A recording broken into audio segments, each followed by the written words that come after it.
At ngayong araw, namasyal kami sa Tagaytay. Kumain kami ng dinner sa Fatted Calf. Ang cozy at rustic ng vibe. Masarap ang mga pagkain dito. Gusto namin kasing matry yung mga dishes na napanood namin sa vlog ni Chef RV.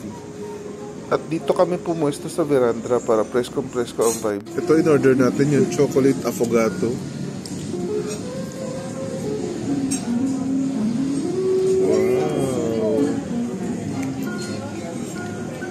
Sobrang creamy at buttery na itong ube cake nila.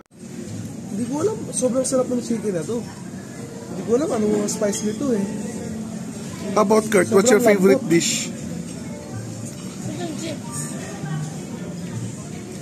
Fish and chips your favorite, ba't di pa ubos?